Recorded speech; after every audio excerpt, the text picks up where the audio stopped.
Starting with the banner cycle, we can see with the stock markets years in which panics have occurred and will occur again in this A section. And in the B section, these are years of good times, high prices, and times to sell stocks and values of all kinds. And notice 2026 is in this vicinity right now, and looks like a 6 year, or it looks like a move down to 2030. We have a 100-year cycle ending here in 2029, which is reminiscent of our 1929 low in the stock market here, just before the Great Depression here. So just pointing that out here, a lot of similarities.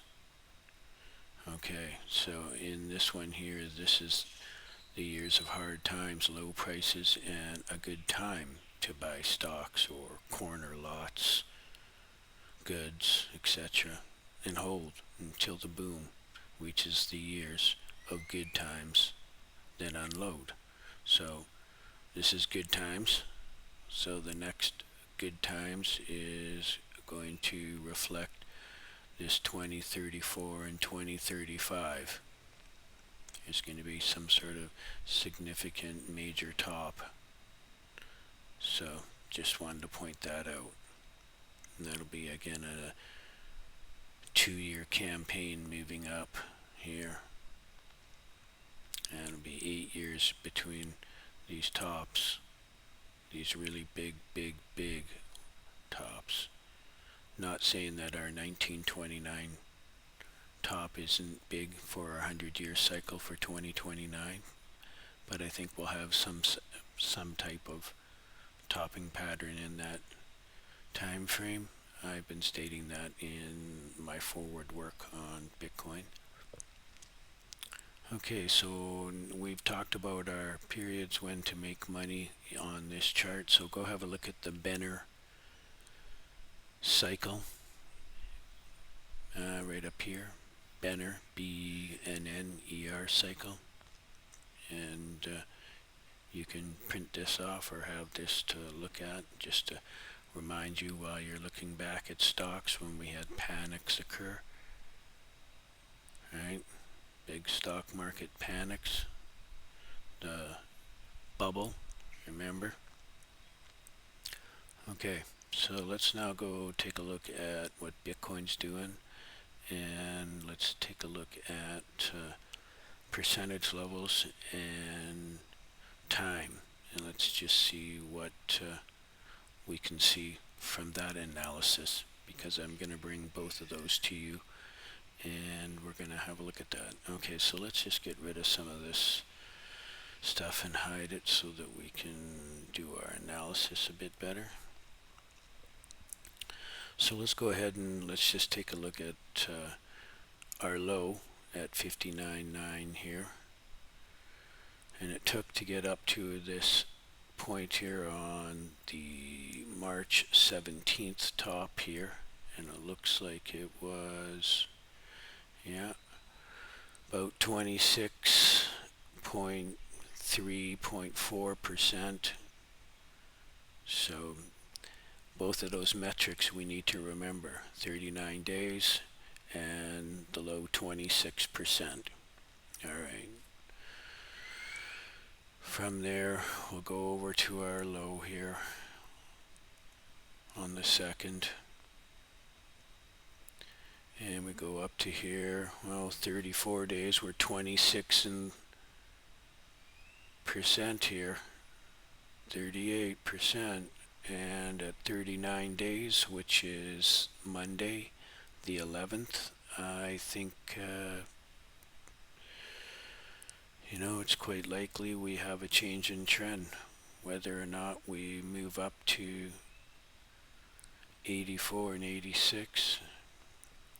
I don't know, it just seems that our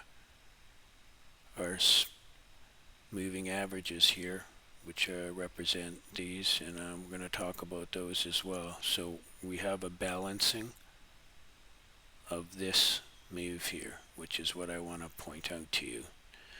So time and percentage level in price had come together. Now it came together just a few days sooner, but this plays out here in time. So if that's the same, then this top and this top will equal this and this top here. So I'm just trying to keep you aware that, it seems that, we've moved just over around 90 days here. So let's just go take a look in total. So there's 90 days.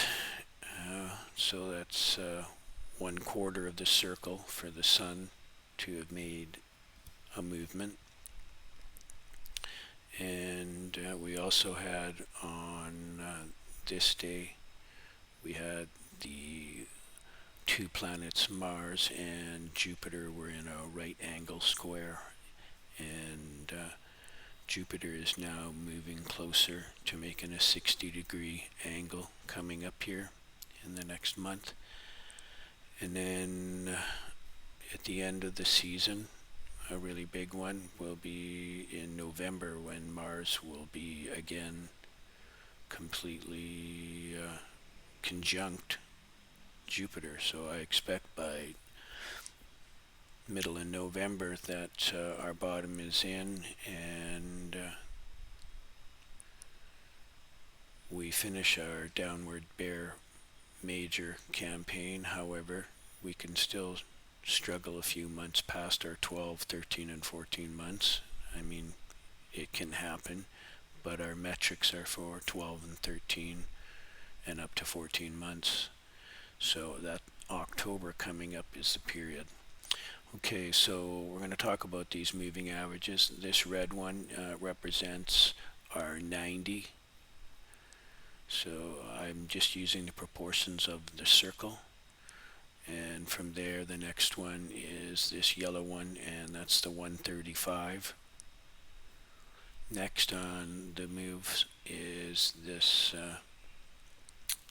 light blue one here, which represents the 180 day, and our 225. So the 200 is just right in here. It's just hovering, and everyone's wooing about the 200-day moving average. Well, it's just in between these two averages right here. I could put it in there, but every other analyst is using 50 and 200. And, well, it just seems the 180-day average seems to be confining our market right now at the turning point of our move, whether up or down now. But I'm still of the thesis that we can see a lot more downward pressure. Let's go take a look at our indicators and see what they're saying to us. Again, we're starting to come together, and the buyers are looking to leave, and the sellers are possibly about to step in here.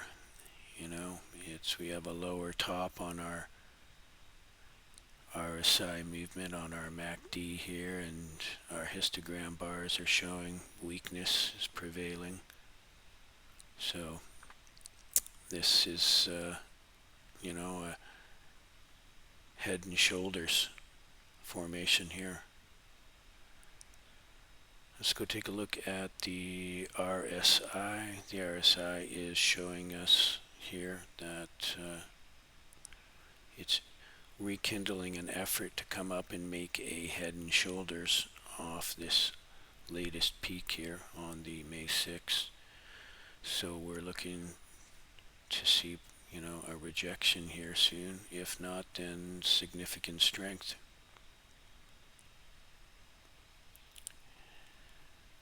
Momentum. The momentum's come back up. We've had a head and shoulders, and we're about to retest this head and shoulders in our momentum. We have our head and then our clear defined shoulders here. Same in our pattern here.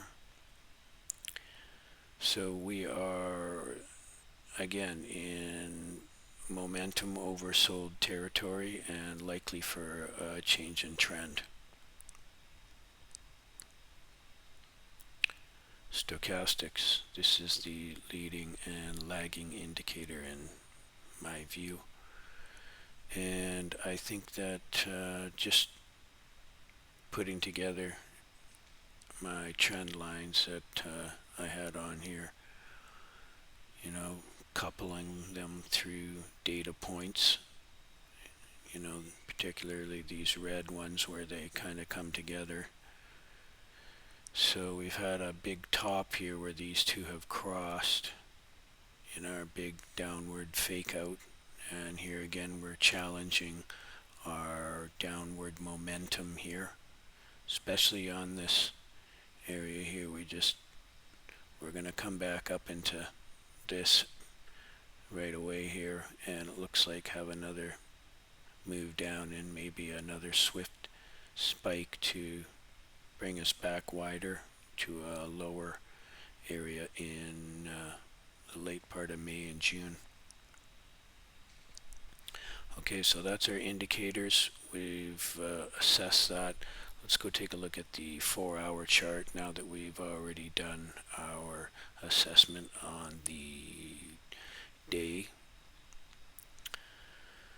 So it's pretty busy now. I've put in our consistent channel moving up. It's in this white. I know this yellow one is right here. I'm just going to remove that one. We don't need that one.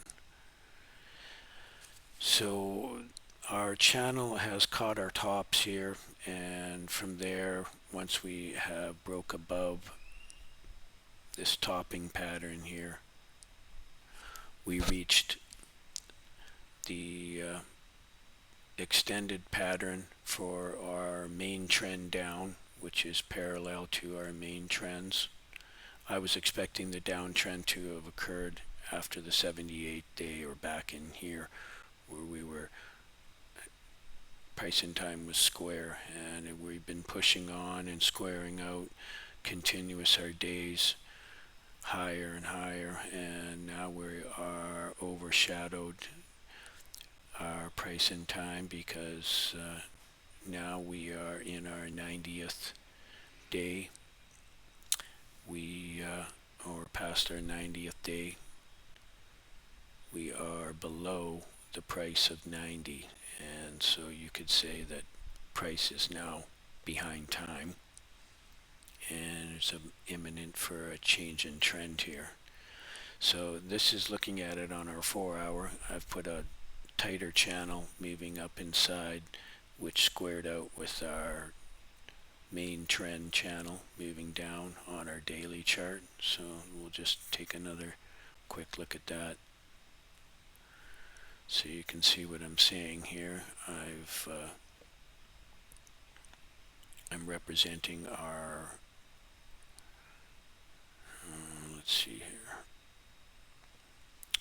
these angles moving down represent off of our last topping channel tops, and they're done at our preceding topping areas.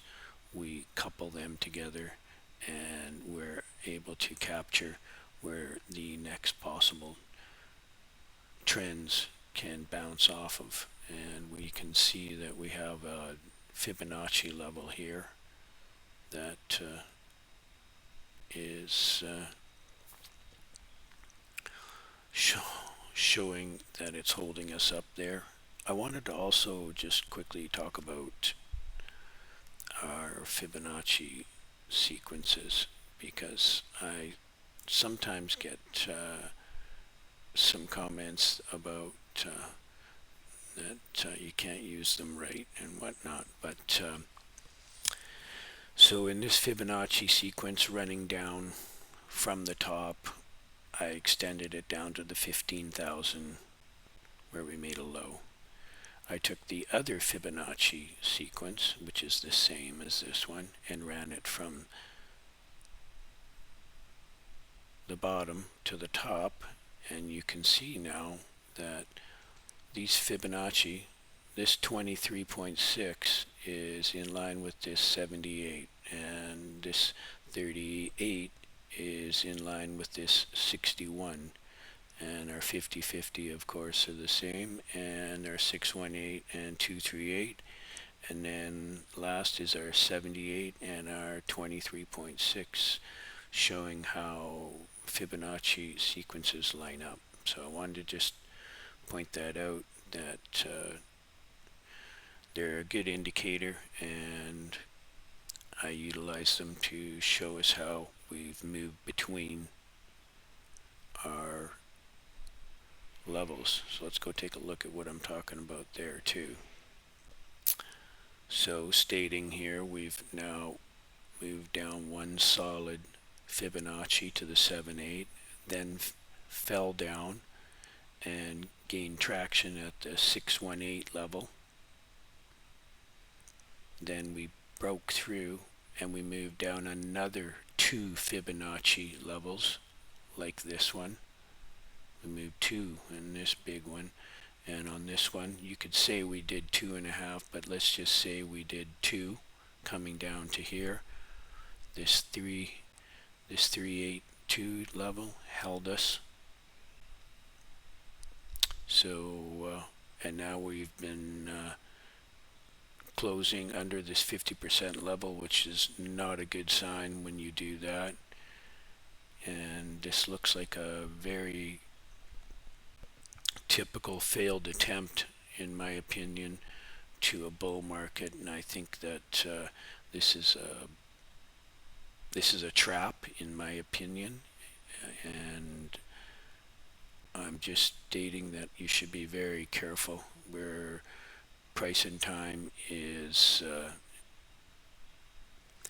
squaring out, and it's getting in a very dangerous position, and it's looking an awful lot like, I keep saying, we're going to be moving down, but I tell you, when this breaks, we're going to move down 2 levels in our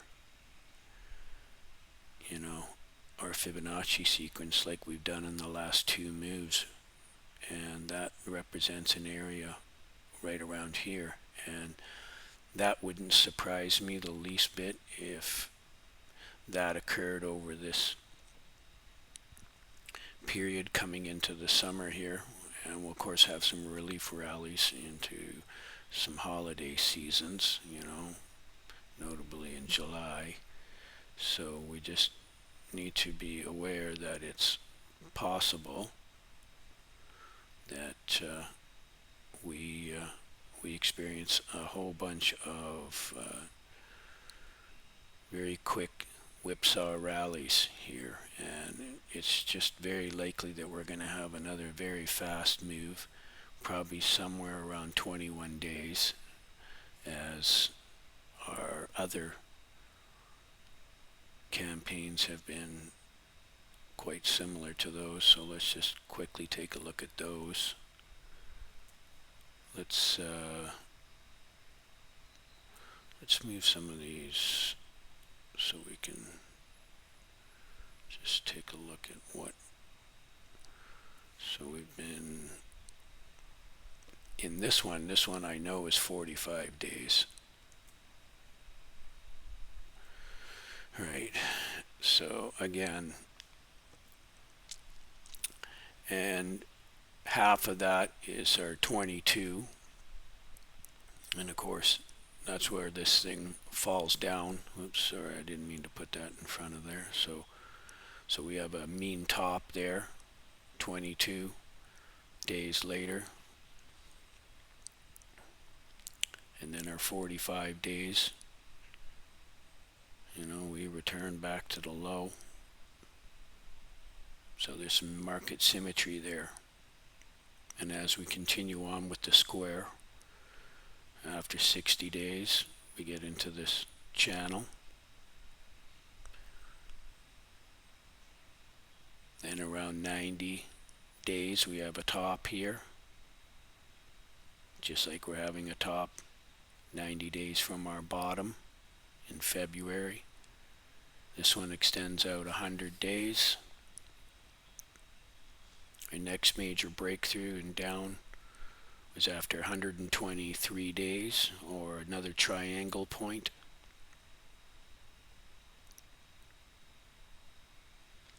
Next is 135, and that's representing this low area right here.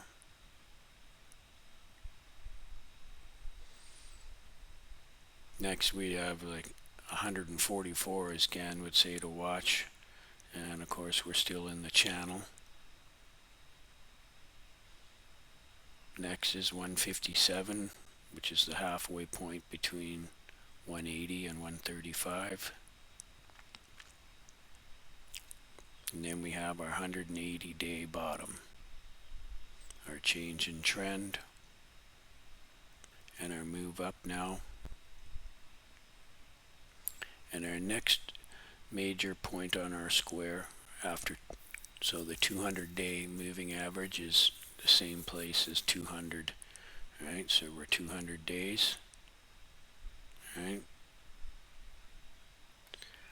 So next on the circle is 225, and 225 represents May 19th, and that is my birthday. Typically the market always has some major wallops in the lips, and we see some lows or some volatility at that point.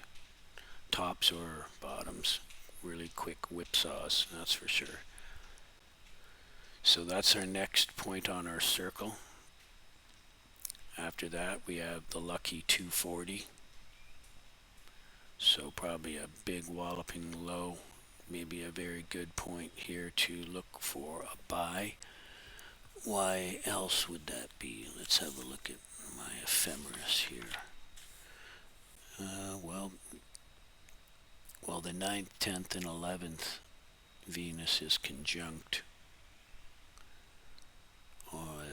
Jupiter.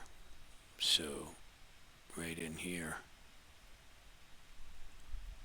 9th, 10th, and 11th, Jupiter and Venus are conjunct. So that's a big one. And at the end of the month, on the 28th, Mars will be 60 degrees Jupiter. So that's another thing to be aware of at the end of the month.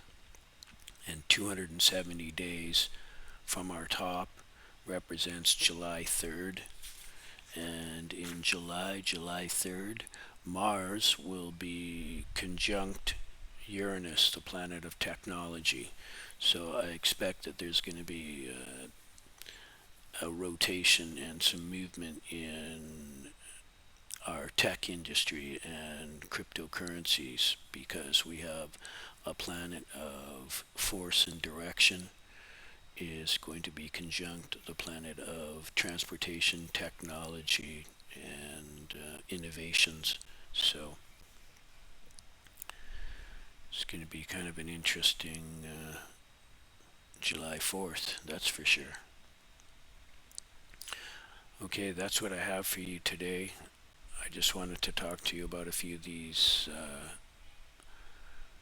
market peripherals that I was seeing and what we could possibly expect coming up, knowing that history seems to repeat, and it looks like we might be making our way down here soon to the low. I wanted to also show you some other trend lines. So these trend lines here for our main campaign are the same parallel angle, and let's just take a look at what's so interesting about this topping pattern here. So in this topping pattern here, I have placed this very same angular, right, trend line, and notice where it runs out and bottoms, right? So another confirmation for a major top and a change in trend. So this came down off this low channel here, and let's just take a look at that on the, we'll take a look at it on the weekly chart, see what it shows here. So you guys can see that, I've ran these angles back from quite a ways, and that, you know, they do show us that we've we've touched these data points, so it is not out of the equation to see something may may occur in this vicinity and region again. So pointing that out, and same with our tops. From this area here, I've connected these data points here, and we've managed to cross our target topping areas here, and that this is in fact an area where we would have seen a topping pattern form and another bear market campaign begin to exist, and we are therefore in the middle of that midst right now, looking at it now as we expand it. We can see that we are in the midst of it, and this 50% level in this 72, we've been talking about these levels that if they don't hold, it's going to be down here. We're going to move down 2 Fibonacci sequences, in my opinion, and see some settlement and another move back up and rejection. We might have another move back up again. Just these movements down have encompassed one Fibonacci sequence moving up. Right? So moving down 2 sequences and up 1 would be the equal to a zig and a zag, and or an XABCD move, if you want to call it that. I took ours off of here because it's getting too busy, but I wanted to show you that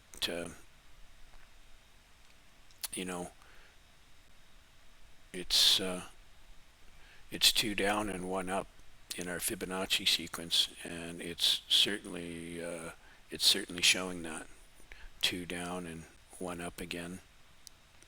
Now we're going to hit another 2 down and a 1 up. Maybe this 1 up comes back up and re-challenges this 50% level. However, it's probably about this 59, because when we come down 2 levels, we'll be retesting the inside of this 1 level here, right? And I think we'll be coming back to retest this sometime in the summertime when the kids are out of school and you're on holidays. The market will retest this area. So it's very possible and likely now we experience some volatility coming up here. So just wanted to show you how, what I was thinking with this. So let's go have a look at our weekly indicators here too, and forget about our lines here. We got to get rid of all these. Okay, so we have lower tops on our indicators here. We've had a golden cross. This is a really good sign on the weekly chart. This is a very good sign. We're very close to a bottom. It looks like we're going to capitulate some more. We've got the buyers in on the weekly. However, it's looking like, we've topped out in the strength of the bars here. Okay, let's move down to the RSI. So the RSI has been moving down heavily, and it looks like it's about to collide with